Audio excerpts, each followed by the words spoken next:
muita razão, os estudiosos da Palavra de Deus têm chamado João o apóstolo do amor. E quando nós lemos especialmente as cartas de João, nós chegamos à mesma conclusão, porque ele usa este conceito com muitas palavras. E ele é tão explícito na mensagem.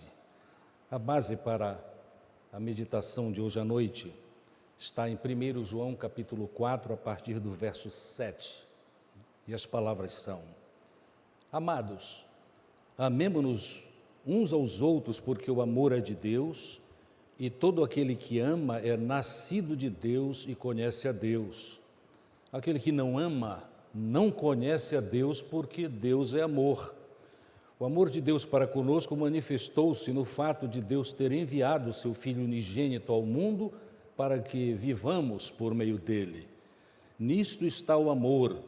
Não fomos nós que amamos a Deus, mas foi Ele quem nos amou e enviou o seu Filho como propiciação pelos nossos pecados.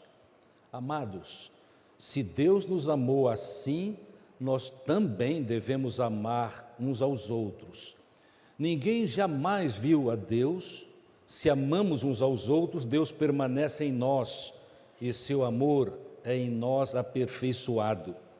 Assim sabemos que permanecemos nele e ele em nós, por ele nos haver dado do seu Espírito. E nós temos visto e testemunhado que o Pai enviou o seu Filho como Salvador do mundo. Todo aquele que confessa que Jesus é o Filho de Deus, Deus permanece nele e ele em Deus. E conhecemos o amor que Deus tem por nós e cremos nesse amor. Deus é amor, quem permanece no amor permanece em Deus e Deus nele. Nisto o amor é aperfeiçoado em nós, para que tenhamos confiança no dia do juízo, pois assim como ele é, nós também somos neste mundo. No amor não há medo, pelo contrário, o perfeito amor elimina o medo, pois o medo implica castigo e quem tem medo não está aperfeiçoado no amor. Nós amamos porque Ele nos amou primeiro. Se alguém diz, eu amo a Deus e odeia seu irmão, é mentiroso, pois quem não ama seu irmão a quem viu, como pode amar a Deus a quem não viu? E dele temos este mandamento: quem ama a Deus, ame também o seu irmão. Há dois ensinos fundamentais neste pequeno trecho da Palavra de Deus. Eu li os versos 7 a 21. Quando eu estava começando a minha meditação sobre este texto, eu resolvi contar as palavras amor e a formação verbal de amar. Eu contei 27 vezes. Esta deve ser uma grande evidência de que, de fato, aqui estamos diante do escrito de João, o apóstolo do amor. E os dois ensinos fundamentais, aqui há muitos ensinos, obviamente, mas os fundamentais são: Deus é amor, isto é, amor é a natureza de Deus. E Ele já demonstrou, disse o texto, já demonstrou esse amor enviando o seu Filho Jesus Cristo para pagar o preço dos nossos pecados. A razão por que nós estamos livres do pecado é porque Jesus tomou o nosso lugar. Ele nunca pecou, mas Ele se fez pecado por nós, para que nós pudéssemos alcançar a justiça de Deus. Deus aceitou o sacrifício de Jesus, esse sacrifício voluntário. E é maravilhoso nós pensarmos nisso. O sacrifício foi voluntário. Jesus Cristo disse assim: ninguém tira a minha vida, eu de mim mesmo a dou. Eu afirmo isto porque há pessoas que imaginam que aquilo foi um desastre na vida de Jesus Cristo. Não foi desastre, foi algo que Ele programou e executou para a honra do Pai e para a nossa salvação. Deus aceitou, eu dizia, o sacrifício voluntário de Jesus, para que quando nós confiamos nesta maravilhosa provisão, nós possamos celebrar vida em amor. O texto diz que Deus é a fonte de amor. No verso 7, aquela pequenina expressão, o amor é de Deus. Não há outra fonte deste tipo de amor. E logo os irmãos vão, na continuidade da mensagem, perceber por que eu digo este tipo de amor. Mas o segundo ensino desta palavra, o ensino fundamental, é que Deus é a fonte de todo o amor e por isso, aqui é o ensino, e por isso nós devemos amar uns aos outros, Este amor de Deus age em nós e nos inspira, e nos motiva. E nos motiva porque quando nós amamos, nós damos a evidência de que de fato nós conhecemos Deus. Quem não ama não dá esta evidência de que ama a Deus. Também nós somos motivados porque a palavra de Deus nos diz que nós, quando amamos, nós experimentamos a segurança de que estamos ligados a Deus. Ninguém jamais viu a Deus, diz o verso 12. Se amamos uns aos outros, Deus permanece em nós. Deus permanece em nós. E o seu amor, isto é, o amor de Deus, é aperfeiçoado em nós. Quanta responsabilidade! Mas logo mais nós veremos que Deus providencia para que possamos fazer isso. Sem a ajuda de Deus, nenhum de nós absolutamente poderia amar como devemos amar. É interessante o que o texto diz, é que nós continuamos sendo aperfeiçoados. Nós vamos abandonando o temor por causa da nossa desobediência. Nós vamos sendo aperfeiçoados, nós vamos sendo tornados completos, porque nós crescemos, inclusive, em amor. Todos nós, se temos alguma experiência cristã por algum tempo, experiência com Cristo por algum tempo, sabemos que nós não somos mais o que éramos.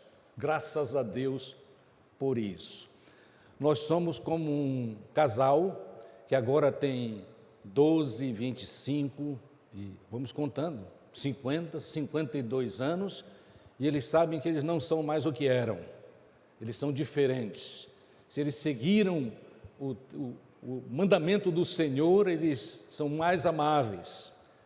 Eles não são iguais, permanecem diferentes, mas de fato eles se amam profundamente. Que privilégio nosso de continuarmos sendo aperfeiçoados. E a palavra nos diz também que nós somos aperfeiçoados, diz assim, porque Deus permanece em nós. Esta é uma referência ao fato de que quando cremos em Jesus,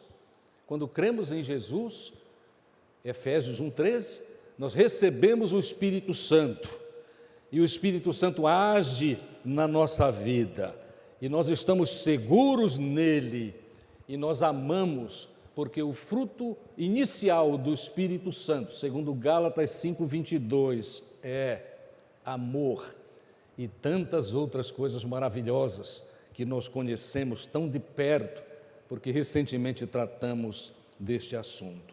Mas é importante reconhecermos que não precisamos temer o crescimento neste amor, porque Deus nos capacita constantemente. Ele não nos abandona. Deus não é como um amigo que eu tive em anos passados, quando era jovem, que ele era um excelente pintor. E um dia visitando, tendo uma refeição com ele, ele disse, vocês sabem que eu sou pintor? Vocês sabem, porque eu estava com a minha esposa, visitando aquele amigo. Vocês sabem que eu sou pintor? Sabemos. Ele disse, olha, eu tenho muitas telas, eu quero dar uma para vocês. E nós descemos ao porão da casa dele, uma casa muito grande, muito bonita, e ele então mostrou muitas telas, nenhuma delas acabada. Ele disse, eu vou acabar uma destas para vocês. E provavelmente ele acabou uma das telas, mas de fato eu nunca recebi esta tela. Talvez tenha demorado, ele nunca acabava, o que quer dizer, ele nunca acabava as suas telas. E quando ele fazia uma promessa, ele ainda tinha que acabar a tela. Olha, Deus promete e faz. Ele continua nos aperfeiçoando. E alguns de nós, neste aperfeiçoamento operado por Deus por meio do Espírito, nos tornamos até irreconhecíveis daquele tempo quando não tínhamos o Senhor Deus. E esta é uma esperança para todos nós. É o que vem ocorrendo na nossa vida e é o que vai ocorrer na vida de qualquer um que entre nós hoje ainda não aceitou Jesus como Senhor da sua vida, portanto não tem o Espírito Santo, mas sabe sim, é inteligente, sabe que precisa ser aperfeiçoado, e não apenas para agir bem, mas para agir bem e poder celebrar a sua vida, aqui abundante, mas também a sua vida eterna. Amados, o mandamento do Senhor deste texto é muito importante, mas quando nós olhamos para o outro lado da página, no capítulo 4 de João, nós podemos ler no capítulo 3, versos 23 e 24, o seguinte, é a confirmação daquilo que venho dizendo. Ora, o seu mandamento é este, que creiamos no nome de seu Filho Jesus Cristo e amemos uns aos outros, assim como Ele, nós já ouvimos que como Ele nos amou, mas aqui é como Ele nos ordenou, e ainda, quem guarda os seus mandamentos permanece em Deus e Deus nele, e nisto conhecemos que Ele permanece em nós, pelo Espírito, o Espírito Santo que nos tem dado. Mas, amados, o texto é maravilhoso, João é o apóstolo do amor, mas convenhamos, nós precisamos definir o amor nestas palavras lidas, o amor segundo o Novo Testamento. Então eu quero trazer para os amados, é possível que um ou outro, a maioria já ouviu alguma coisa sobre isso, mas eu quero repetir. Nós devemos entender e lembrar que, de fato, amor tem definição no Novo Testamento. A palavra do grego original em que foi escrito o Novo Testamento é agape. Os estudiosos da língua grega dizem muito bem que a palavra agape é praticamente desconhecida na literatura grega.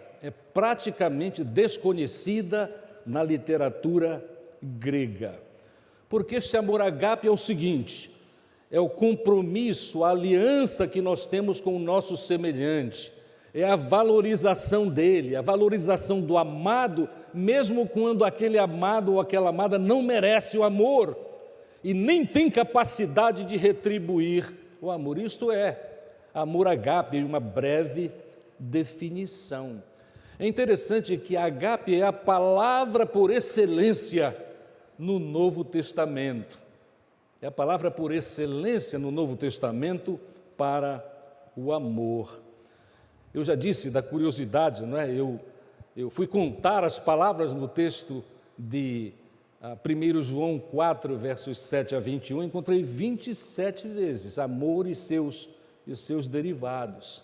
Este amor que relatei, que defini em poucas palavras, é o amor que é explicitado em 1 Coríntios 13, para o benefício de quem há algum tempo não ouve e para o benefício de todos nós que às vezes temos falhado em referência ao verdadeiro amor que é apresentado por Paulo. Eu quero ler as exigências deste amor. 1 Coríntios 13, especificamente versos 4 em diante.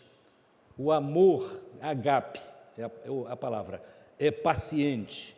Agape é benigno, agape não é invejoso, agape não se vangloria, não se orgulha, não se porta com indecência, não busca os seus próprios interesses, não se enfurece, não guarda ressentimento do mal, não se alegra com a injustiça, mas congratula-se com a verdade. Tudo sofre, tudo crê, tudo espera, tudo suporta. O agape jamais é vencido, jamais é vencido. Isto quer dizer, é verdade, amor agape é difícil, eu posso até dizer impossível de ser vivido, a não ser que conheçamos o amor de Deus em Jesus Cristo, o Senhor e Salvador dos pecadores. É interessante que em 1 Coríntios 13, 1 a 3, quando o apóstolo Paulo vai introduzir esta palavra conceito para amor, a palavra principal do Novo Testamento, constante no Novo Testamento, ele diz assim, ele diz que este amor, sem este amor ágape, é duro isso para nós ouvirmos hoje, por causa da maneira como a sociedade vive e como a sociedade nos leva a outros comportamentos. Ele praticamente diz assim, olha, sem ágape, sem amor verdadeiro, nós nada conseguimos na vida. Eu estou traduzindo. Nós nada somos, até pensamos que somos alguma coisa, né? Temos um trunfo, temos um status na sociedade ou temos riquezas. Nós nada, absolutamente nada somos. E nós não temos sucesso algum.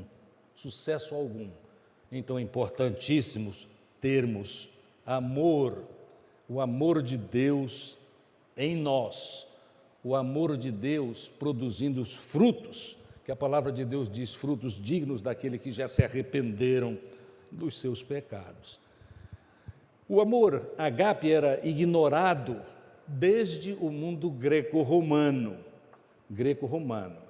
Vamos nos lembrar o que é que eles ignoravam. Eles ignoravam o amor que valoriza o amado. Eles ignoravam o amor que não é egocêntrico. Eles ignoravam o amor em referência àquele que não pode retribuir alguma coisa para aquele que, em primeiro lugar, amou. Tão diferente de Jesus, né? Porque Jesus, ele nos amou quando éramos ainda pecadores, né? E não temos nada, absolutamente nada para entregar a Deus, como troca, em compensação, porque Ele tanto nos amou.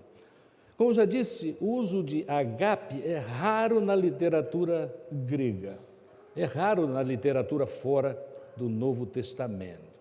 E por que razão, desde o tempo greco-romano, este conceito verdadeiro de amor é ignorado? É porque nós não reconhecemos uma experiência que não é muito carregada com emoções e emoções fortes. Logo mais nós vamos ver um tipo de amor que é carregadíssimo de emoções fortes.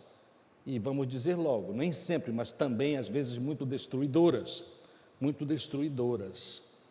Amados, na língua grega há mais 3 palavras para amor. A segunda que quero trazer ao conhecimento dos amados é storge, S-T-O-R-G-E, storge.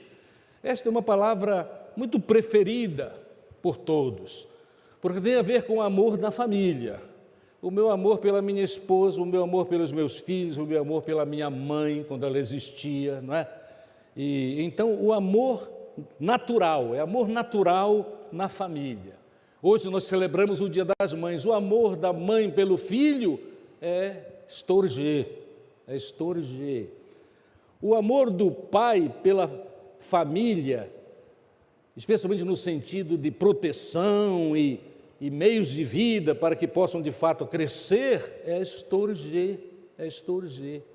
Mas é muito interessante que o apóstolo Paulo anunciou que storge vira uma grande desgraça quando ele se torna egocêntrico e depravado. É interessante. Há coisas boas no amor storge, mas nós podemos atentar para alguns textos onde o apóstolo Paulo cita este tipo de amor natural. E eu quero ler isto para os irmãos, para que os irmãos tenham a convicção que devemos ter a respeito deste tipo de amor. Eu leio Romanos 1, versos 28 a 31, que diz assim.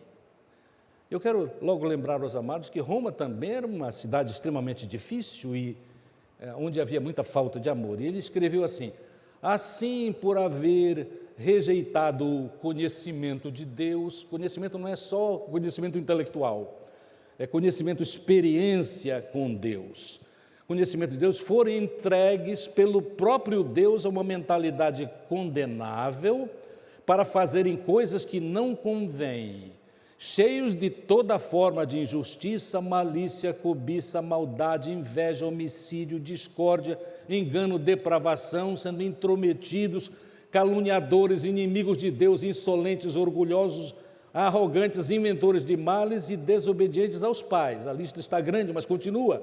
Insensatos, indignos de confiança. Aí vem a palavra estorger, sem afeto natural. O amor natural, como de mãe para filho, de pai para a sua família. Então aqui está um exemplo de estorger no Novo Testamento, este outro tipo de amor. Mas há um outro texto interessante que é 1 Timóteo, em 1 Timóteo, no capítulo 3, versos 1 a 3. 1 Timóteo 3, versos 1 a 3, que diz assim. Notem estas palavras.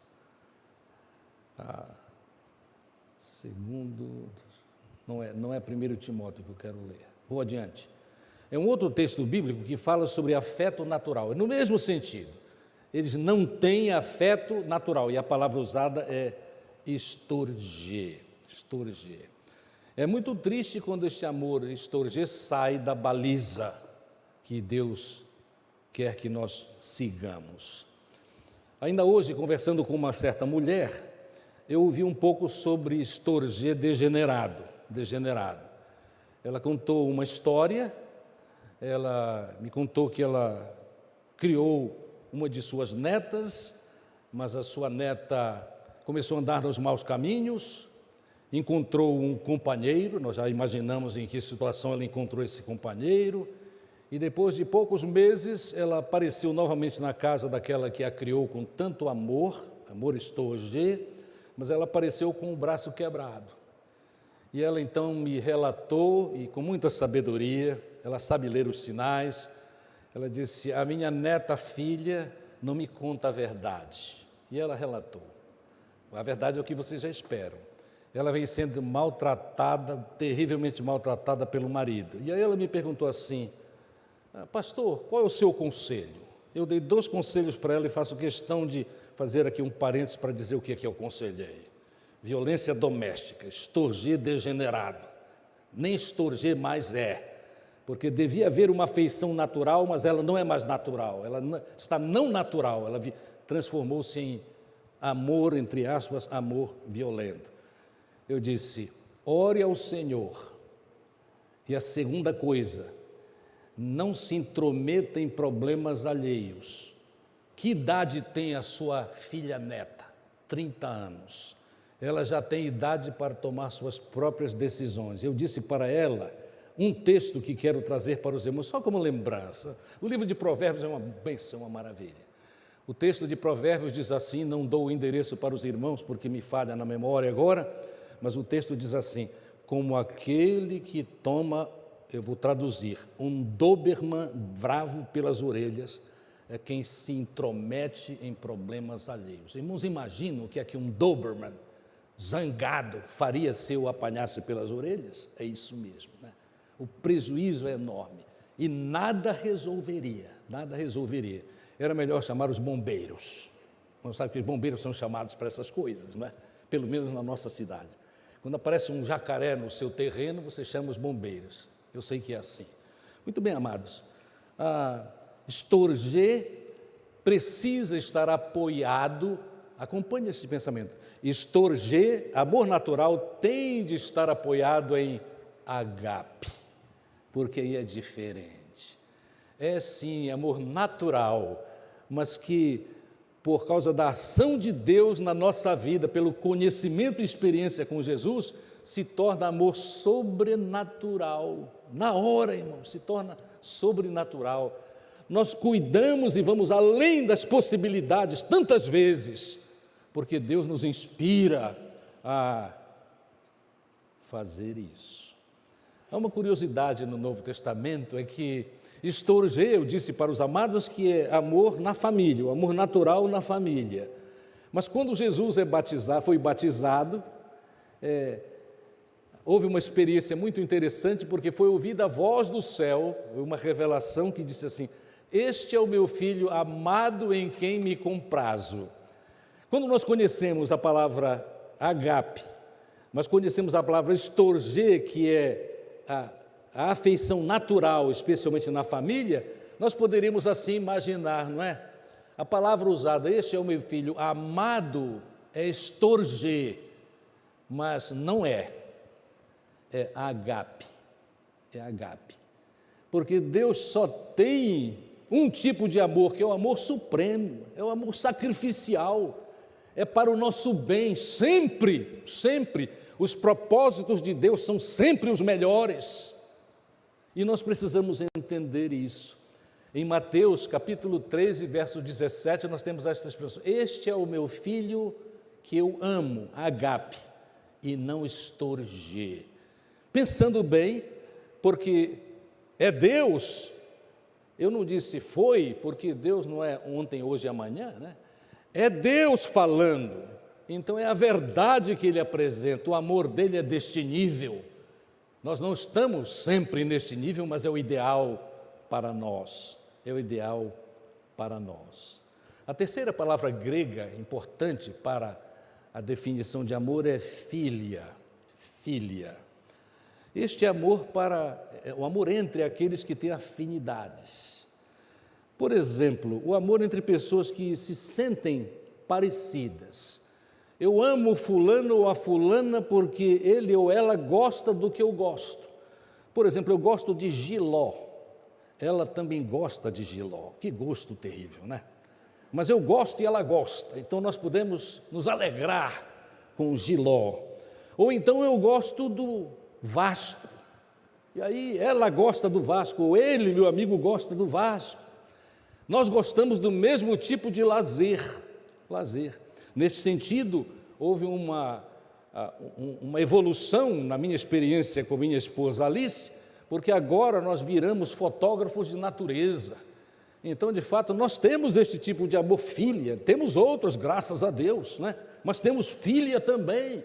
Então, nós andamos em algumas estradinhas, alguns ramais muito feios, né? Mas nós temos prazer nisso. Então a filha é assim, são coisas que eu gosto e você gosta também, então nós nos amamos por causa disso. Também este filho às vezes é o seguinte: nós gostamos de estar em determinados ambientes. Eu tenho na minha própria família pessoas que gostam da natureza, mas só gostam de igarapé. Mas eu tenho alguns na minha família que só gostam de piscina de clube. E há uma diferença muito grande, mas gosto é gosto, né, irmãos? Gosto é gosto, sem dúvida alguma. Então, quem gosta de piscina de clube, não gosta do frio dos igarapés da Amazônia e vice-versa. Quanto à música, às vezes, né? Filha, às vezes, tem a ver com música. Alguém gosta de carimbó, carimbó, e outro gosta de música clássica. O problema neste filha é quando você gostava do que eu gosto, mas porque nós crescemos, evoluímos, eu passei a não gostar mais de jiló. Aí o problema é grave, porque a afirmação é o seguinte: olha, eu te amava porque nós éramos iguais e nós não somos mais.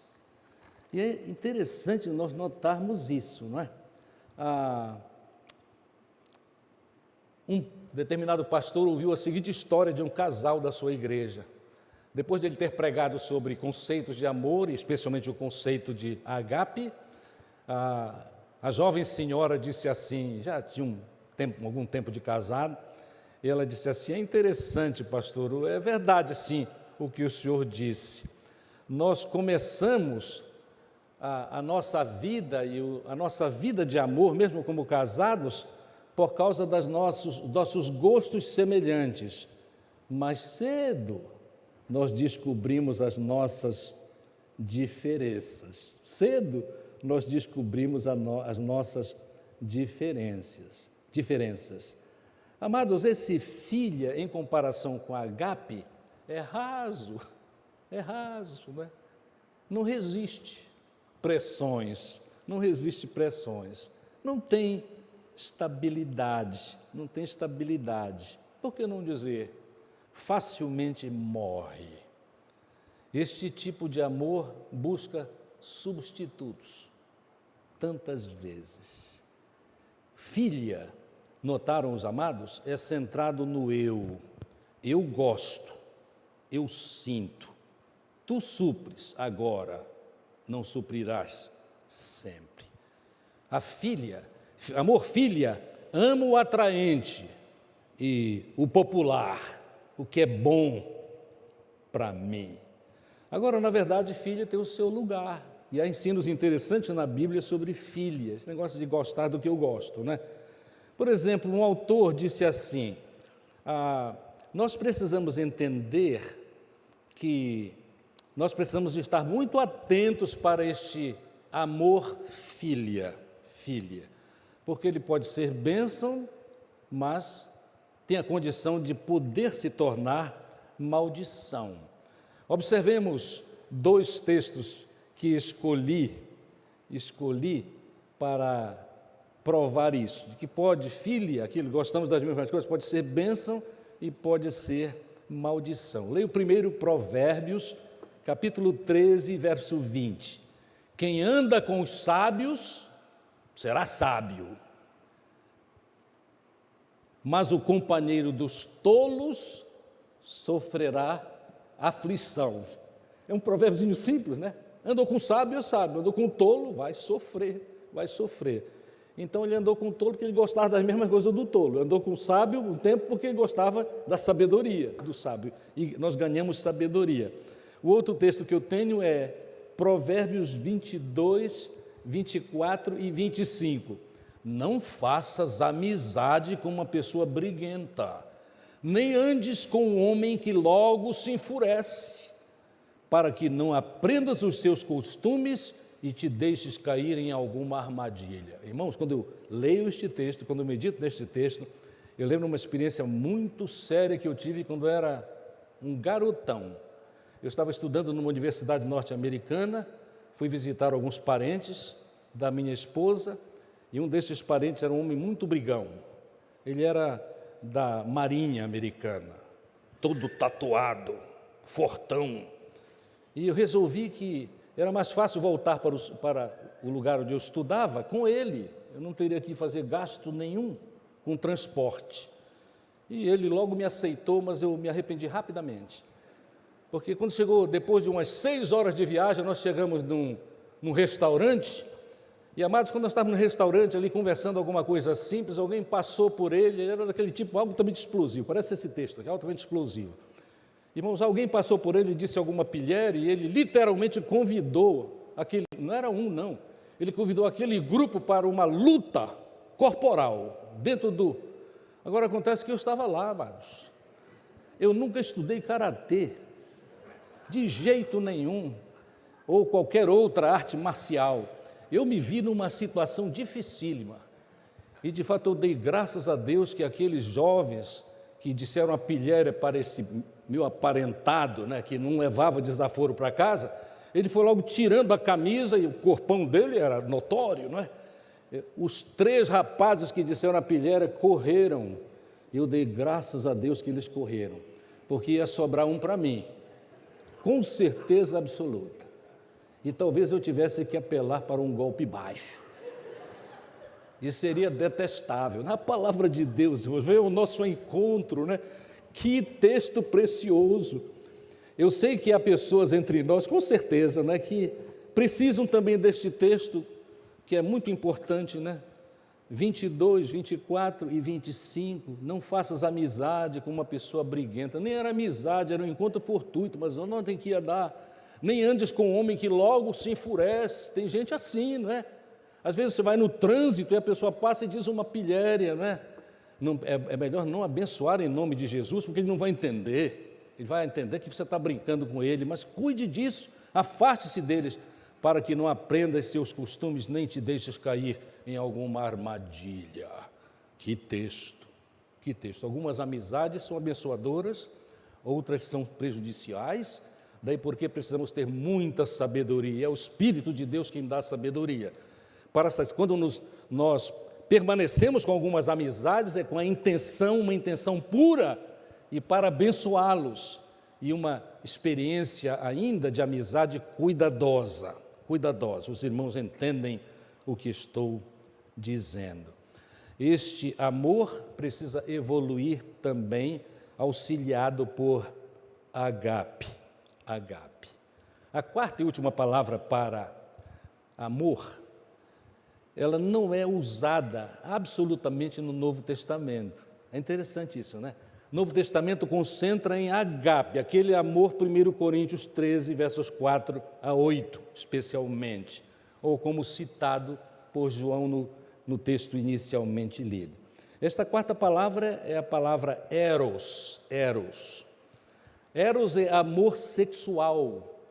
Derivados têm a ver com erotismo, erótico. O Novo Testamento não usa esta palavra, o que não é negação do valor da experiência sexual, ouçam isto, no contexto do casamento. No contexto do casamento, e casamento segundo Deus. Casamento segundo Deus, Gênesis, logo no início, é um homem, uma mulher, num relacionamento permanente, amoroso e permanente. E esta palavra é a palavra amada desde o tempo greco-romano. Lembremos-nos que amor sexual é projeto de Deus, é importante como experiência genuína de afeição e prazer. Eu já disse, no contexto do casamento. Gênesis é muito claro a respeito deste assunto. Deus criou homem e mulher e celebrou a união física e deu propósitos especiais, entre eles prazer e procriação. Não há nenhuma dúvida sobre isso.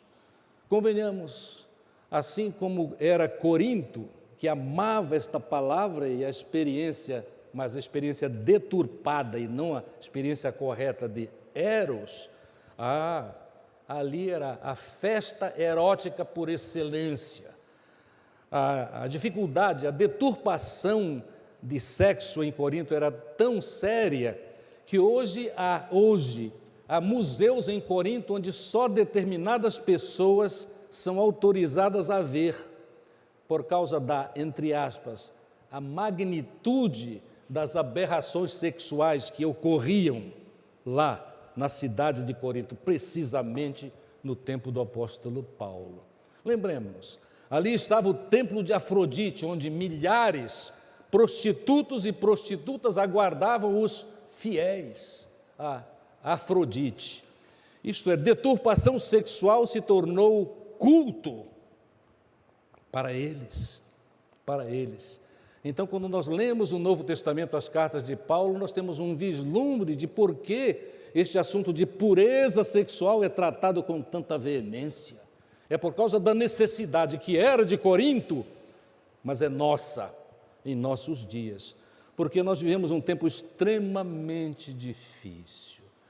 Os nossos filhos e os nossos netos já há bom tempo vêm sendo erotizados. Um dos maiores negócios comerciais do mundo tem a ver com pornografia. E pornografia tem atingido muito mais, entre aspas, crentes do que nós imaginamos. Qualquer pastor conselheiro sabe disso. E graças a Deus que a orientação segura, mas mais do que orientação, há poder para nós vivermos o que é a vontade de Deus para a nossa vida de amor. Lembremos-nos que um fruto do Espírito Santo, além de amor, alegria, paz, é domínio próprio. Sim, nós somos tentados, mas nós temos a condição dada pelo Espírito Santo de Deus de dizer não para o pecado. E a Bíblia nos ensina a resistir o diabo. Me permita a diaba, porque às vezes é diaba, né? Resistir o diabo e ele fugirá de vós. Eu teria muitas histórias para os irmãos, mas eu não estou aqui para contar histórias. Eu quero confirmar o fato de que sem a agape, o amor verdadeiro, o amor revelado por Deus na sua palavra, eros, descamba para a idolatria dos prazeres, para o abuso dos relacionamentos humanos, para a visão do outro ou outra, obviamente, como apenas, a afirmação é que apenas objeto de prazer inconsequente, descartável, descamba para infidelidade conjugal, para abandono dos filhos resultantes dos relacionamentos irresponsáveis e justificação do infanticídio. É o que nós estamos vivendo hoje, amados. Vocês sabem disso. Qualquer semana, qualquer dia, nós temos notícias a respeito destas tragédias de Eros degenerado. Não é à toa que os gregos, segundo alguns autores, chamavam Eros de o envenenamento do prazer. Prazer é ótimo, né? Mas a pessoa envenenada, os irmãos têm a ideia, né? Envenenamento, o prazer que mata, o prazer que destrói. Eros, sendo que é, hoje, não tem o mínimo interesse em ambientes onde existe dor,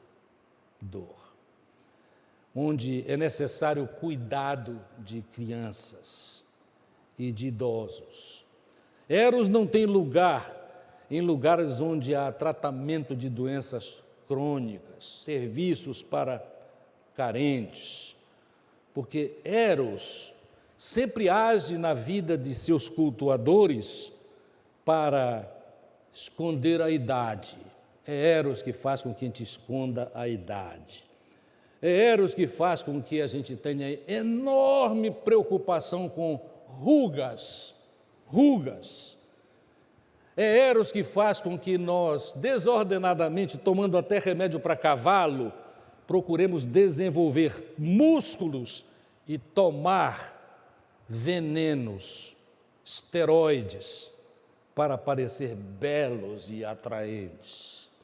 Eros se interessa quase que exclusivamente, quando é degenerado, por moda e beleza física. Isto é Eros. Então, é preciso haver limites. Eu gostava muito da palavra de um professor chamado Haroldo Schale, inclusive ex-pastor desta igreja. A foto dele está aqui, lá na parte inicial ali do culto, no vestíbulo do templo. Ele tinha uma palavra muito interessante a respeito de moda. Alguém perguntou numa classe de administração eclesiástica, ele disse, pastor Haroldo Schale, ele já era idoso, professor de administração eclesiástica, lá no Seminário do Norte, no Recife. Professor, o senhor andaria com o cabelo longo se isto se tornasse a moda? E ele pensou um pouco e disse assim, por certo, eu teria cuidado. Se todo mundo andasse com o cabelo grande e se tornasse moda, não seria escândalo que eu, mesmo pastor e professor de teologia, andasse assim também. Eu creio que eu faria isso. Mas sempre muito cuidadoso com os extremos. Isso eu quero dizer para os irmãos, ele era um homem extremamente sábio, me ajudou muito no seminário, porque a primeira igreja que tive, Igreja Batista Betânia, em João Pessoa, na Paraíba, eu era só um garoto, eu lembro muito bem que eu tinha muitas dificuldades lá, especialmente com os crentes que eu duvidava que fossem e depois comprovaram que não eram, né? Mas na época eu não sabia, segunda-feira entrava no gabinete desse professor, que dizia essas coisas sobre moda e cuidado, equilíbrio, né? E ele disse assim, meu filho, um dia você vai agradecer a Deus por essas experiências. E olha, eu já agradeci muitas vezes, viu? Uma coisa, por não me assustar com problemas no contexto de igreja, por estar sempre certo de que Deus tem resposta, tem solução para o pior dos pecadores, porque Eros não resolve tudo, mas agape, o amor de Deus resolve. Mesmo quando nós manifestamos nas nossas limitações humanas amor pelos perdidos e pelos desencaminhados. Amados, quando Eros é sustentado por agape, se torna uma fonte preciosíssima de prazer e segurança no relacionamento do casamento, que ajuda para que os objetivos para Eros, segundo a palavra de Deus, se cumpram, se cumpram. Que maravilha! A conclusão que quero trazer para os irmãos é o seguinte: João é o apóstolo do amor. Ele diz, e é verdade, Deus é amor, é a fonte de amor, e porque Ele fez o que fez, e porque Jesus morreu por nós, nós podemos amar também, nós devemos amar também. Aliás, coloquemos isso na nossa mente, é mandamento, é tão sério que é mandamento de Deus. Queridos, a conclusão é esta: sem o conhecimento de ágape, o amor de Deus por excelência, revelado em Cristo, amor, outras formas de amor são sempre incompletas, são sempre uma impossibilidade. Por isso Deus, por misericórdia, revelou o seu amor e inspirou os escritores do Novo Testamento para nos desafiar, e que desafio, desafiar para viver o amor de Deus e as suas consequências. Que Ele nos abençoe. A minha oração é que nós cresçamos em amor, para a glória de Deus, mas para a nossa própria alegria, a alegria da obediência ao nosso Senhor. Amém. Amém.